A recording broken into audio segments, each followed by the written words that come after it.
খালি এক এক দল বলে যে অমুকে খুব বুজুর্গ, খুব বিশাল আল্লাহওয়ালা। আলহামদুলিল্লাহ, আল্লাহ কবুল করুন। ভালো ভালো, খারাপ না, ভালো ভালো। কিন্তু বুজুর্গের মাপকাঠি কি? আল্লাহওয়ালার মাপকাঠি কি? এই যে ছোট থেকে ছোট, বড় থেকে বড়, আল্লাহর রব্বুল আলামিন হুকুম, আল্লাহর হাবিব যাহা কিছু নিয়ে আসছেন বিন্দু মাত্র ছাড়ে নাই,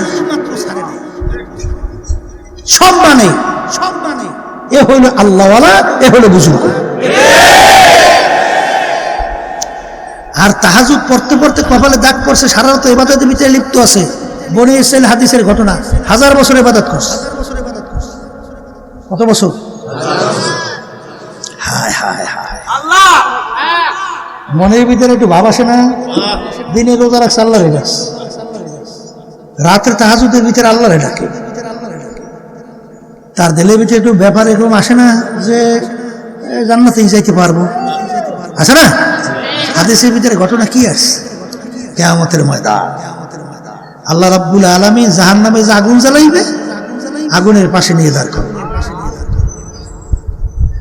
আগুনের ধাপ শরীরের ভিতরে পচতে পচতে যখন কলিজা শুকাইয়া পানির জন্য চিৎকার করবে, ফেরেশতাদেরকে বলবে যাও পানি নিয়ে। বান্দা যখন পানি চাবে, বিনা মূল্যে পানি দিবা না। মূল্য কি? যখন চিল্লাইবে, ফেরেশতা পানি নিয়ে হাজির হবে, ভাই আমাকে একটু পানি পান করা। ভাই মিলে বিনা মূল্যে তো পানি দেই না, মূল্য পাবো কোথায়? বলে দুনিয়া থাকা অবস্থায় 1000 বছর ইবাদত করছেন না, ওই সমস্ত সব যদি আমাকে দেন, বিনিময়ে 1 গ্লাস পানি। রুহু তো বেরোয়, রুহু তো নাই। পানি পিপাসা যখন কায়দা মতো লাগে তখন বোঝে যে কেমন লাগে। বলে ভাই সব সব নিয়ে যাও, আমাকে 1 গ্লাস পানি পান করাও। যখন আল্লাহর বান্দা পানি পান করবে, আল্লাহ রাব্বুল আলামিন ডাক দিয়ে বলবে, বান্দা দাঁড়াও। 1 গ্লাস পানির বিনিময়ে দিলে 1000 বছরের ইবাদতের সওয়াব। আমি মালিক দুনিয়া থাকা অবস্থায় তোমার যে 1000 লক্ষ লক্ষ গ্লাস পানি পান করেছি, এর বিনিময়ে আমাকে দে বাকি। বান্দা সেজদায় হইলে কান্দে, মালিক আপনার দয়াময় রহমত ছাড়া নাজাদের কোনো উপায় নাই। আল্লাহ বান্দাকে মাফ করে বেহেশতে যাবে। এই 24 ঘন্টা ইবাদতে লিপ্ত, হাদিসের ঘটনা। বান্দা 24 ঘন্টা ইবাদতে লিপ্ত। আমরা যেটা ইবাদত করি আর কি, নামাজ, রোজা, তাসবিহ তাহলিল আদায় করা, কোরআনের তেলাওয়াত করা, তারপর তাহাজ্জুদের নামাজ পড়া, এক কথায় জিকির আজকার করা, জিকির আজকার সবই করতেছে। কিন্তু আল্লাহ রাব্বুল আলামিন ফেরেশতাদেরকে বললেন যে ফেরেশতারা, জমিন উল্টাইয়ে তাদেরকে ধ্বংস করে দাও। ফেরেশতারা বলে, মালিক এই জমিনের ভিতর তোমার এক বান্দা 24 ঘন্টা তোমার ইবাদতে লিপ্ত, তার ব্যাপারে সিদ্ধান্ত। মালিক বলবেন তাকে সহ জমিন উল্টাইয়া ধ্বংস করে দাও, তাকে সহ জমিন উল্টাইয়া ধ্বংস। কেন মালিক? বুঝি তো নাই। বলে সমাজের ভিতরে এত অন্যায়, এত অবিচার, এত জুলুম, এত খুন খারাপি, এত কিছু, ইসলামের বিরুদ্ধ চালু, ওর একদিন চিন্তাও হয় নাই, ওর একদিন ঘোরা বেকাও হয় নাই, এর পরিবর্তন কিভাবে ঘটানো যায়? এর জন্য ওকে সহ জমিন উল্টাইয়া ধ্বংস করে দাও। এর কারণ আছে না? আমার মালিক কি বলেন? কুল হুয়াল্লাহু আহাদ আল্লাহুস সামাদ। আমার মালিক কি বলে? আমার মালিক বেনিয়াজ, বেপরোয়া। আপনার আমার ইবাদতের কি আল্লাহ মুখাপেক্ষী? উত্তর দিয়েন। আপনার আমার নামাজের কোনো প্রয়োজন আল্লাহর আছে? আপনার আমার রোজার কোনো আল্লাহর প্রয়োজন আছে? এই আপনার আমি যাকাত দিয়ে আল্লাহর কাছে বসে, আপনার আমি কোরবানি পশু জবাই করে আল্লাহর কাছে গরু পুষে যায়? হ্যাঁ, কিছুই তো বুঝে না। তাহলে এগুলো করি কেন? আল্লাহর হুকুম পালন করি। বলেন বলেন বলেন, কি করি? আল্লাহর হুকুম পালন করি। তাইলে বুজুর্গ বলা হয়, আল্লাহর ওলি বলা হয়, ছোট থেকে ছোট, বড় থেকে বড়, কোনটা আল্লাহর হুকুমের ব্যতিক্রম চলে না, করে না। আল্লাহ নবী সাল্লাল্লাহু আলাইহি ওয়াসাল্লাম মা আতাকুমুর রাসূলু ফাখুযুহু ওয়া মা নাহাকুম আনহু ফান্তাহু। এক শ্রেণীর বুজুর্গ, আল্লাহর জমিনে রাষ্ট্রীয় পর্যায়ে দিন বাস্তবায়নের ব্যাপারে কোনো খবরই নাই, চিন্তাও নাই, অন্যায় প্রতিবাদ, খুন খারাপির প্রতিবাদে কোনো চিন্তা নেই, দরবেশেষ বুজুর্গ। কোন বুজুর্গ, কোন বুজুর্গ আর কোন? এই জন্য আল্লাহর দোয়া করতেন, বুজুর্গি কি নেহি হামকো জরুরত, बुजुर्गी की नहीं हमको जरूरत, गुलाम अपना बना ले आए खुदाया। হেদায়েত কিন্তু কোনো পীরের হাতে নাই, কোনো ওয়াজের হাতে নাই, ওয়াইজিনের হাতেও নাই। হেদায়েত একমাত্র আল্লাহর হাতে। উজানিকার ইব্রাহিম সাহেব রহমাতুল্লাহি আলাইহি তাকে প্রশ্ন করছিলেন একজন হযরত, হেদায়েত আল্লাহর হাতে রাখলেন কেন? হুজুর বলছিলেন, হেদায়েতের চেয়ে বড় নিয়ামত আর কিছু নাই, হতেও পারে না। আল্লাহ রাব্বুল আলামিন সবচেয়ে বড় নিয়ামত তার হাতে রাখার কারণ হলো এই, আল্লাহ চায় বান্দা বান্দি আমার কাছে হেদায়েত চাবে, আমি দান করব। তা বলছিলাম, দিনের ব্যাপারে, নেকের ব্যাপারে, আখিরাতের ব্যাপারে অনেকের গুরুত্ব না থাকার কারণ কি? বুঝের অভাব। বুঝ কেমন জিনিস? সংক্ষেপ। ওমর ফারুক রাদিয়াল্লাহু তাআলা আনহু প্রথম অবস্থায় কাফেরদের অন্তর্ভুক্ত ছিল না? কাফেরদের ভিতরে মিটিং হয়েছিল, আল্লাহ রাসূল সাল্লাল্লাহু আলাইহি ওয়াসাল্লাম তার মাথা মুবারক কে কাইটে নিয়ে আসতে পারবে না, কেউ সাহস পায় না। ওমর রাদিয়াল্লাহু তাআলা হাত থেকে তরবারি বের করে দাঁড়িয়ে গেছে, আমি পারবো, নাউজুবিল্লাহ। যেই তরবারি নিয়ে রওনা করছেন, ওই তরবারি নিয়েই যখন আল্লাহ বুঝ দান করছে, আল্লাহর হাবিব সাল্লাল্লাহু আলাইহি ওয়াসাল্লাম সহ সাহাবায়ে কেরামদেরকে নিয়ে রাজপথে ইসলামের পক্ষে নারায়ে তাকবীর স্লোগান দিয়ে নামছিল। একটু আগে ছিল সবচেয়ে মাখলুকাতের ভিতরে নিকৃষ্ট, আর অল্প সময়ের ব্যবধানে বুঝ আসার পরে এখন মাখলুকাতের ভিতরে সবচেয়ে উৎকৃষ্ট। আল্লাহ রাব্বুল আলামিনের কাছে দোয়া সবসময় করতে হবে, মালিক আপনি আমাদেরকে দ্বীনের সহি বুঝ দান করেন। আর সবসময় দোয়া করবেন, রব্বানা লা তুজিগ কুলুবানা বা'দা ইয হাদাইতানা ওয়া হাব লানা মিন লাদুনকা রাহমা ইন্নাকা আনতাল ওয়াহ্হাব। হে আমার দয়ার মালিক, আপনি আমাদেরকে হেদায়েত নসিব করার পরে গুমরা করিয়েন না। তা যাই হোক, দুনিয়ার ভিতরে বহু জাতি বসবাস করে, এর ভিতরে একটা জাতি আমরা যারা মুসলমান। কথা ঠিক না? দুনিয়ার ভিতরে একটাই জাতি মুসলমান, চ্যালেঞ্জের মাধ্যমে তামাম দুনিয়ার মধ্যে বুক ফুলাইয়া গলা টান কইয়া চ্যালেঞ্জে বাইসে আসে। কথা ঠিক কিনা?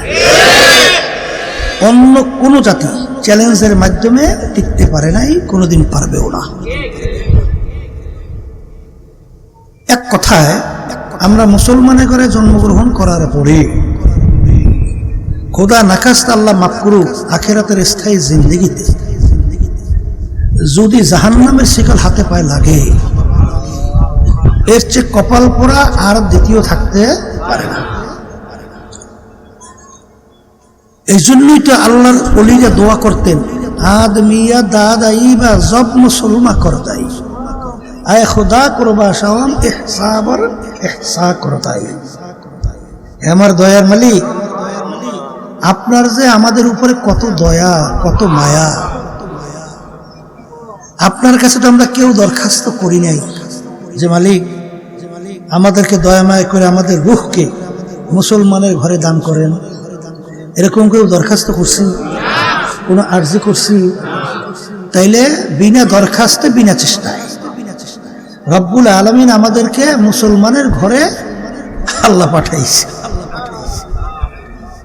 এই শুকরিয়া যদি কিয়ামত পর্যন্ত আদায় করতে থাকি, কোনোদিন শেষ হতে পারে না। এই জন্য আল্লাহর ওলিদের ইতিহাস বলে দেখবেন যে মালিক তোমার গুণকীর্তন কি করবো আর শুকরিয়া কি দিয়ে আদায় করব। এখন কিসসা মুক্তাসার, মালিক সব কিছু তোমার জন্য, সব তোমার রাজি খুশির জন্য। অর্থাৎ এখন আপনি যেভাবে বলবেন আমি সেইভাবেই চলার জন্য প্রস্তুতি গ্রহণ করলাম। কথা ঠিক কিনা? এই জন্য আমার ভাইদেরকে বলবো, পর্দা আলে মা বোনদেরকে বলবো, মুসলমানে করে জন্মগ্রহণ করছে, কিন্তু দেখা যায় দুঃখের মধ্যে প্রতিটা মুসলমান, মহিলা হোক পুরুষ হোক, আল্লাহর হাবিব বলেন তলাবুল ইলমে ফরিজাতুন আলা কুল্লি মুসলিম, প্রত্যেকটা মুসলমান মহিলা পুরুষ তাদের ইলমে দ্বীন শিক্ষা করা ফরজ। আগের যুগে মুরব্বীরা, বাচ্চারা যখন একটু বড় হইত তখন ফজরের পরপরই তাদেরকে কুরআনুল কারীমের মক্তবে পাঠিয়ে দিত। কথা ঠিক কিনা? কিন্তু বর্তমান যুগে এক শ্রেণী আমার মুসলমান বাবারা আছে, পর্দার মা বোনেরাও থাকতে পারে, এই বাচ্চাদেরকে আমি যে মুসলমান এই পরিচয়টুকু পর্যন্ত শিখাবার অনেকের চিন্তা চেষ্টা নাই। যদি এই চিন্তা চেষ্টাটা থাকতো তাহলে মুসলমানদের এই দুর্দশা হয় না। আমরা যেই পাশ্চাত্য শিক্ষায় শিক্ষিত হলাম, ওই পাশ্চাত্য শিক্ষার ভিতরে ক্লাস 1 থেকে শুরু করে MA বলেন, মাস্টার ডিগ্রি বলেন, আরো যত ডিগ্রিধারী বলেন, কোথাও কোনো সৃষ্টিকর্তার পরিচয় আছে? শিখায়? হ্যাঁ, আমি কে, কোথায় ছিলাম, কোথায় আছি, আমার এই জিন্দিগি শেষ না আবার আখেরাতের একটা জিন্দিগি আছে, এ কিছু শিখায়? শিখায় কি? শিখার মূল জিনিস কথা হলো কেমনে খাইবে, কেমনে বাঁচবে, কেমনে খাইবে। আমার আব্বাজান রহমাতুল্লাহি আলাইহি বলতেন, কেমনে খাইবে কেমনে বাঁচবে, তোমরা তো বহু বছর পরে ইঞ্জিনিয়ার হও।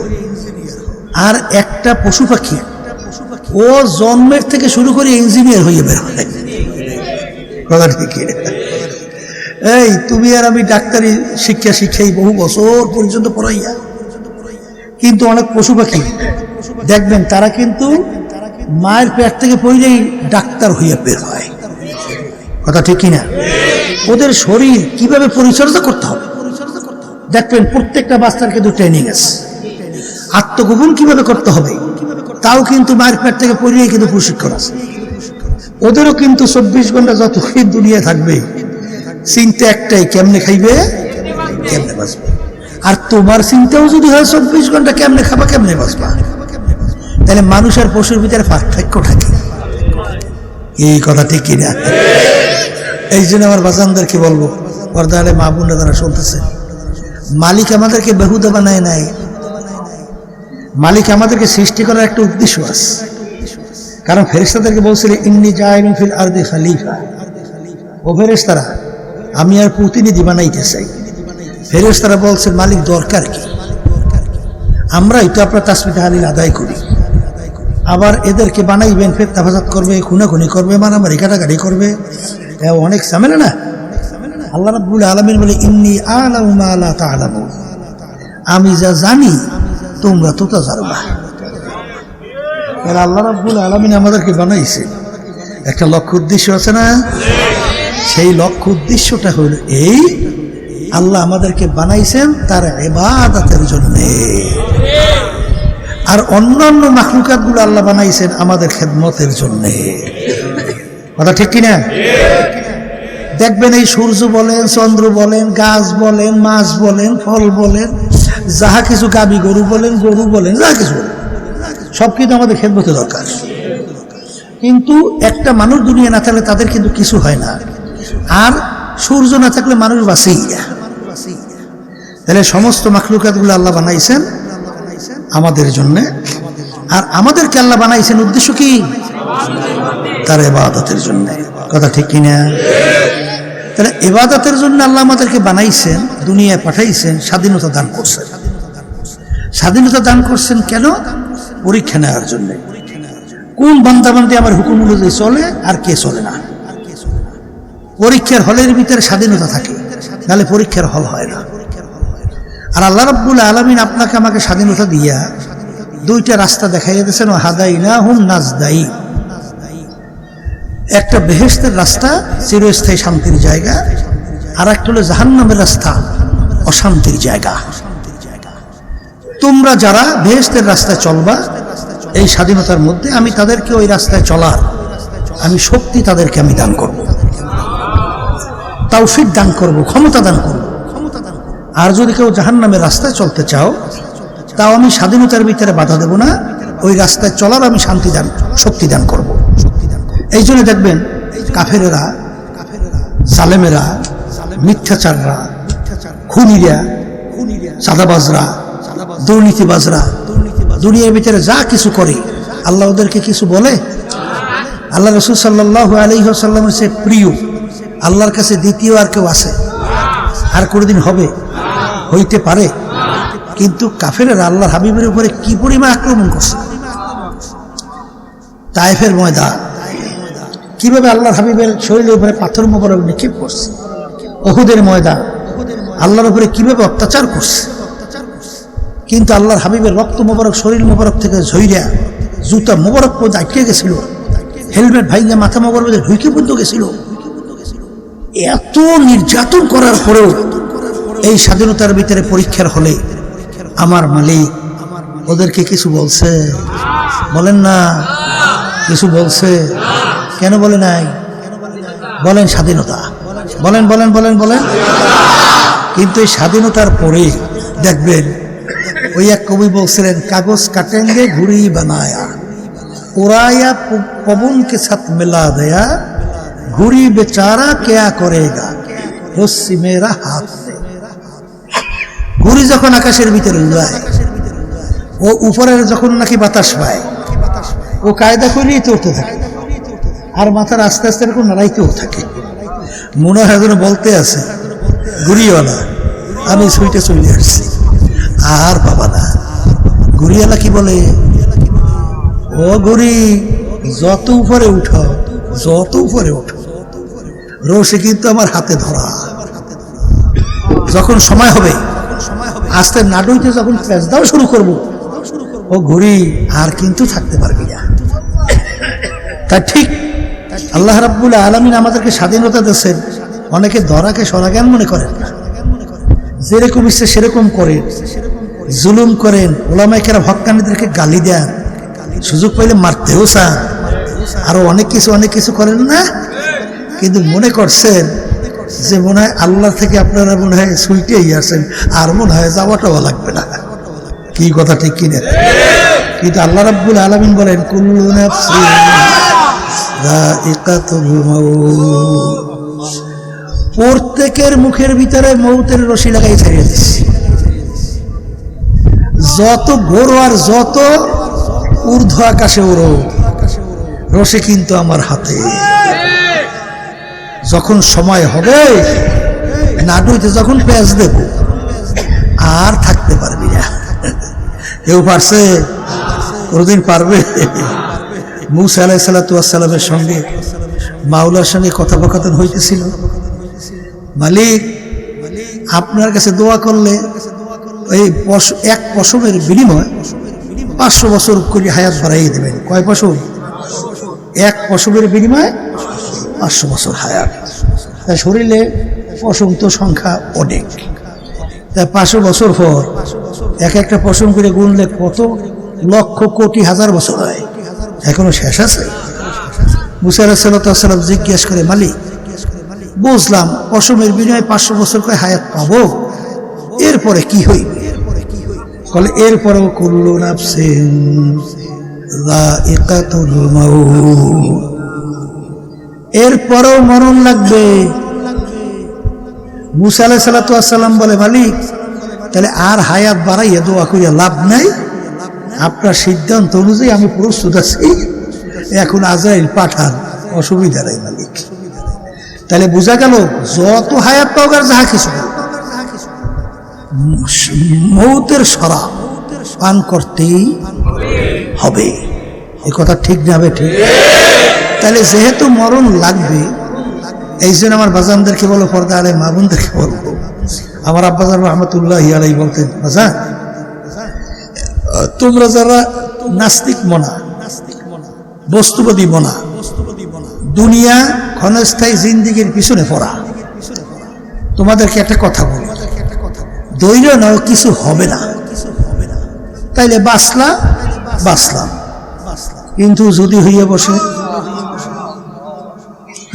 বসে, তখন তোমার কি উপায়, আমার কি উপায়? আর দ্বিতীয়বার তো ফেরত আসা যায় না। হবে না এরকম কোন দলিল, কোন যুক্তি কিছু আছে? কিন্তু হওয়ার বুড়ি হাজার হাজার লক্ষ লক্ষ আছে না নাই? কুরবানাদি আছে না নাই? তাইলে যদি থাকি, তাইলে কিন্তু বুঝে শুনে কবরে যাওয়া লাগবে। আমি আপনাদের সামনে যে আয়াত শরীফ প্রথম তেলাওয়াত করছিলাম, যারা ঈমান আনছে, আল্লাহকে বিশ্বাস করে, আখিরাতকে বিশ্বাস করে, আল্লাহ রাব্বুল আলামিন বলেন, হে আমার ঈমানদারেরা, হে আমার। তাহলে ঈমানদারদেরকে বলছেন, যারা বেঈমান তাদেরকে আল্লাহ সম্বোধন করে বলে নাই, হে ঈমানদারেরা, তোমরা আমাকে ভয় করো, করার মতো করো, ভয় করো, করার মতো করো। খবরদার, সতর্কবাণী, মুসলমান না হইয়া কেউ মরিও না, মুসলমান না হইয়া কেউ মরিও না। আল্লাহ রাব্বুল আলামিন ঈমানদারদেরকে বলছেন, আমাকে ভয় করো, মুসলমান না হইয়া মরিও না। তাহলে ঈমানদার কাকে বলে জানার পরেও বলছি, হাইযা তুলিয়াত আলাইহিম আয়াতুহু যাতাতুল ঈমানা। জানা জিনিস আলোচনা আবার বারবার করলে ঈমান বাড়ে, পোক্ত হয়, মজবুত হয়। ঈমান শব্দের অর্থ বিশ্বাস। তিন জিনিসের নাম: মুখে স্বীকার করা, হুবহু অন্তরে বিশ্বাস করা, কাজে প্রমাণ করে দেখানো। এর নাম কি? অনেকে আমরা স্বীকার করি খায়রিহি ওয়া শাররিহি মিনাল্লাহি তাআলা ওয়াল বা'সি বা'দাল মাউত, এইটা আমরা মুখে বলছি। কিন্তু খায়রিহি শাররিহি মিনাল্লাহি তাআলা ওয়াল বা'সি বা'দাল মাউত, কিন্তু আসলে বাস্তবে কার্যক্রমে দেখা যায় যে তারা এইটা আসলে বাস্তবায়িত করে দেখায় না। কথা ঠিক কিনা? আমরা অনেকে ভালো চাই বিএনপির কাছে, আবার অনেকে ভালো চাই আওয়ামী লীগের কাছে, অনেকে আবার ভালো চাই জামাতের কাছে, আবার অনেকে ভালো চাই অমুকের কাছে। কি ঈমান ঝামেলা বাইজে গেছে না যায় না? ভালো বন্ধু চাওয়ালা কার কাছে? আল খায়রিহি ওয়া শাররিহি মিনাল্লাহি তাআলা। হাম চাইছেন কার কাছে? কার কাছে চাইছে? বিএনপির কাছে চাইছে, আওয়ামী লীগের কাছে চাইছে, জাতীয় পার্টির কাছে চাইছে, আল্লাহর কাছে তো চান নাই। চাইছেন? ইমানের ভিতরে ঝামেলা বাঁধবে কিনা?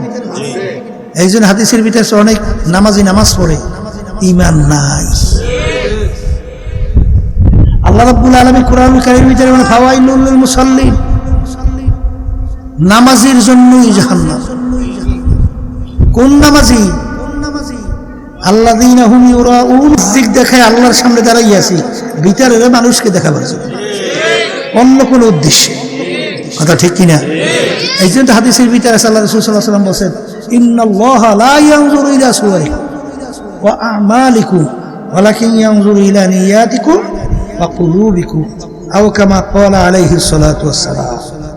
আল্লাহ রাসূল সাল্লাল্লাহু আলাইহি ওয়াসাল্লাম বলেন, আমি শুধু বান্দাবান্দির বাহ্যিক আমলের দিকে তাকাই থাকি না, আমি বান্দাবান্দির দিলের দিকে, অন্তরের দিকে, কলবের দিকে, নিয়তের দিকে তাকাই থাকি। যে বান্দাবান্দি কাজটা করতেছে উদ্দেশ্য কি? কথা ঠিক কিনা? তাহলে খৈরিহি ওয়া শাররিহি মিনাল্লাহি তাআলা ওয়াল বা'সি বা'দাল মউত। এইটা হবে কখন?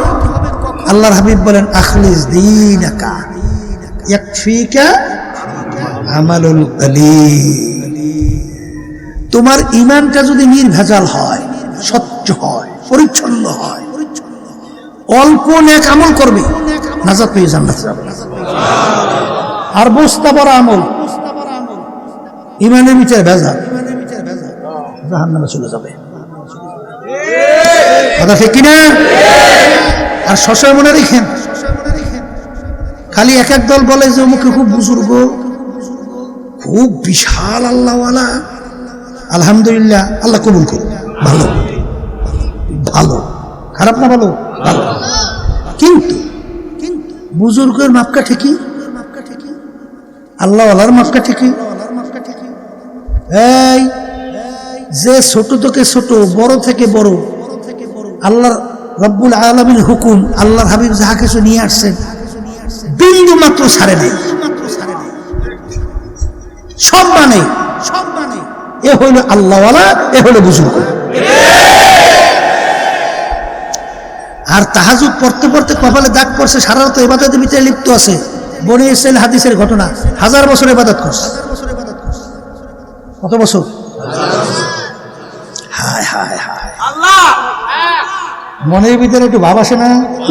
দিনে রোজা রাখছে, আল্লাহর ডাকছে, রাতের তাহাজ্জুদের ভিতরে আল্লাহর ডাকে,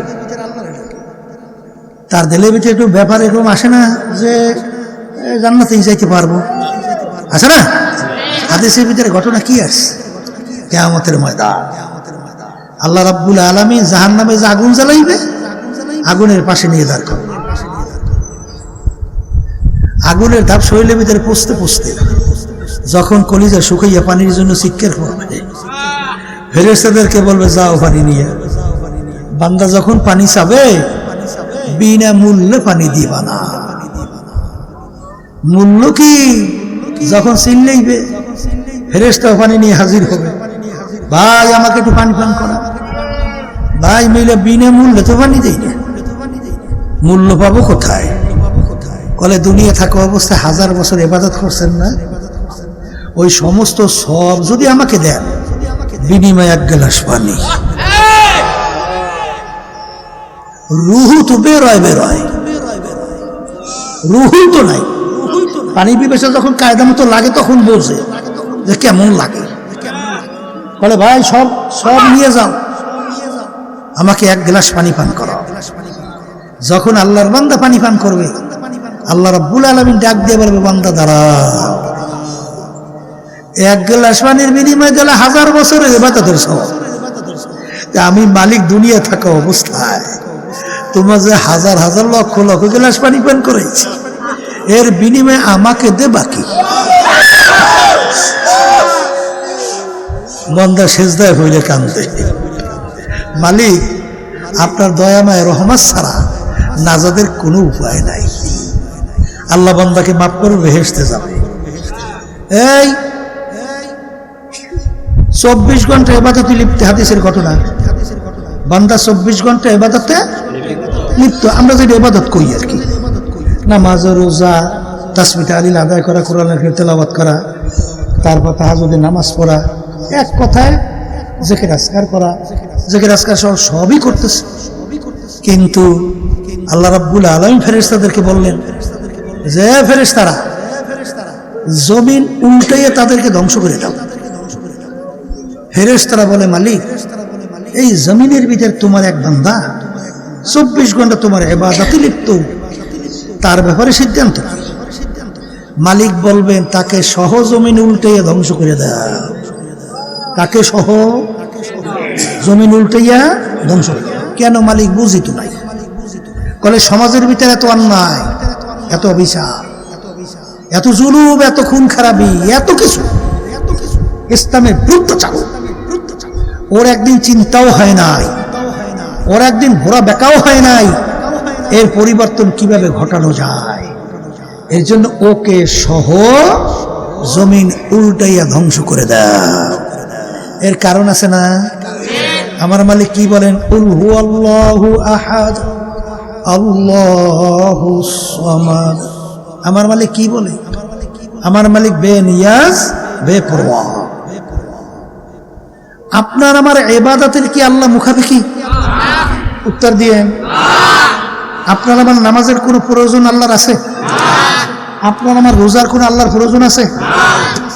এই আপনার আমি যাকাত দিয়ে আল্লাহর কাছে পৌঁছে? আপনার আমি কোরবানি পশু জবাই করে আল্লাহর কাছে গরু পৌঁছে যায়?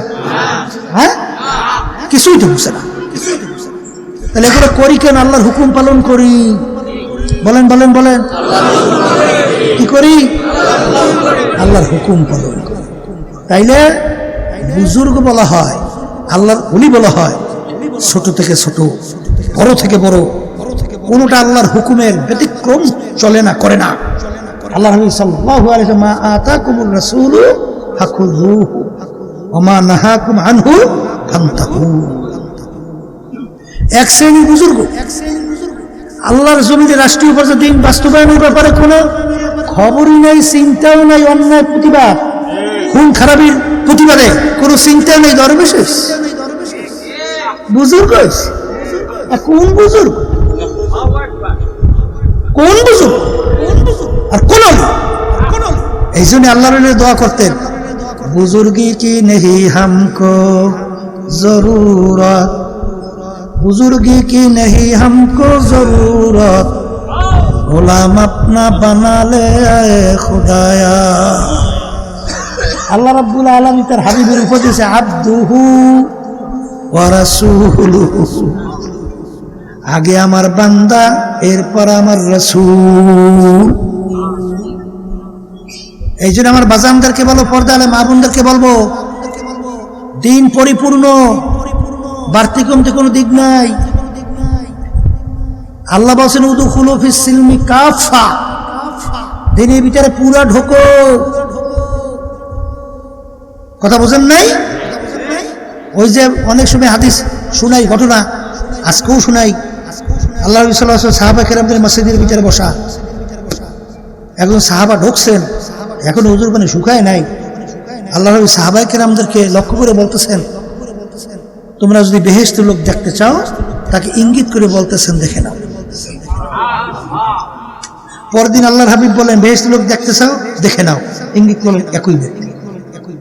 তৃতীয় দিন বলতেছেন, বেহেশতের লোক দেখতে চাও, দেখে নাও, একই ব্যক্তি। সাহাবা মেহমান হইছে আমল রাখার জন্য, 3 দিন রয়েছে। দেখে এশার নামাজ পড়ে খাওয়া দাওয়ার পরেই বা আগে খাওয়া দাওয়া করছে, কথার কথা, আল্লাহুম্মা বিইসমিকা আমুতু ওয়া আহইয়া, ঘুম সবে সাথে হয়ে গেছে। আলহামদুলিল্লাহিল্লাযী আহইয়ানা বা'দামা আমাতানা ওয়া ইলাইহিন নুশুর। ঘুম থেকে একটু উজু সেই দিয়ে কথার কথা, নামাজে দাঁড়িয়ে গেছে, উঠে আবার চলে গেছে অন্য অন্য কাজে। ভাই, আপনার ব্যতিক্রম কোন আমলের সে কি আছে? নাই তো ভাই, বুঝে আসে না। তাহলে আল্লাহ নবী বারবার তাকে বেহেশতের সুসংবাদ দেয়। রওনা করছে, ভাই আমার আর একটা আমল আছে। কি আমল? আর একটা আমার আমল হলো, আমার কলবটা, আমার অন্তরটা, আমার নিয়তটা একেবারে শুদ্ধ, পরিষ্কার, ঝকঝকে, কোনো ভেজাল নাই, নির্ভেজাল। কথা ঠিক কিনা? তখনই সেই আল্লাহর বান্দা বলতেছেন, সাহাবা বলতেছেন, হয়ে গেছে, আর লাগবে না। এই কারণেই আল্লাহর হাবিব সাল্লাল্লাহু আলাইহি ওয়াসাল্লাম তাকে বেহেশতের সুসংবাদ দিছে। এখন এই কথার মাধ্যমে আবার কেউ বুঝছেন না যে তাইলে মনে হয় তাহাজ্জুদ করা লাগবে না, এই যে বুঝছেন নাকি? আল্লাহর নৈকট্যে পৌঁছার জন্যে, আল্লাহর খাস বান্দাবান্দি হওয়ার জন্যে গভীর রাত্রে মালিকের সঙ্গে গোপন সম্পর্ক হয়। বোঝেন না? বোঝেন না? কিন্তু বাজান, ইমান কি নির্ভেজাল কইরা আপনি যে আমল করবেন সেইটাই কাজে লাগবে। আর নেক আমল করবেন, আপনার দৃষ্টিতে ইমানের ভিতরে ভেজাল, ইমানের মধ্যে কি ভেজাল, এই ভেজাল যুক্ত ইমান দিয়া ওই আমল কিন্তু কোনো কাজে লাগবে না। এর জন্য আল্লাহ ইমানদারদেরকে বলছেন, হে ইমানদারেরা আমাকে ভয় করো, আমাকে ভয় করার মতো যেই আল্লাহর বান্দাবান্দির ভিতরে আল্লাহর ভয় পয়দা হবে, সেই আল্লাহর বান্দাবান্দি কখনোই আল্লাহর হুকুমের, আল্লাহর হাবিবের তরিকার নির্দেশিত এর বাহিরে সে চলতে পারে না। কথা ঠিক কিনা? যার ভিতরে আল্লাহর ভয় পয়দা হবে, কারণ যার ভিতরে আল্লাহর ভয় পয়দা হবে, হাদিসের মধ্যে আসছে তার গুনাহগুলো এইভাবে ঝইরা পড়বে যেরকম গাছের পাতা শুকিয়ে গেলে ঝাঁকা দিলে যেরকম ঝইরা পড়ে, তার আমলনামা থেকে গুনাহগুলো এইভাবে ঝইরা ঝইরা পড়ে যাবে। আর যার ভিতরে আল্লাহর ভয় পয়দা হবে, আপনারা জানেন আল্লাহ রাসূল সাল্লাল্লাহু আলাইহি ওয়াসাল্লাম, আল্লাহু আকবার, সাহাবায়ে কেরামদেরকে ভয় দেখাইতেছেন, মৌতের ভয়, কবরের ভয়, এই আযাব গজবের ভয়। সাহাবায়ে কেরাম ভয়তে অস্থির হয়ে গেছে। আল্লাহ রাব্বুল আলামিন জিবরাইল আলাইহিস সালাতু ওয়াস সালামকে পাঠাইছেন, যাইয়া বলো আমার হাবিবকে, যে আমার হাবিব খালি আমার বান্দাদেরকে খালি ভয় দেখায় কেন? শুধু ভয় দেখালেই হবে না, তাদেরকে আশার আলো দেখাতে হবে।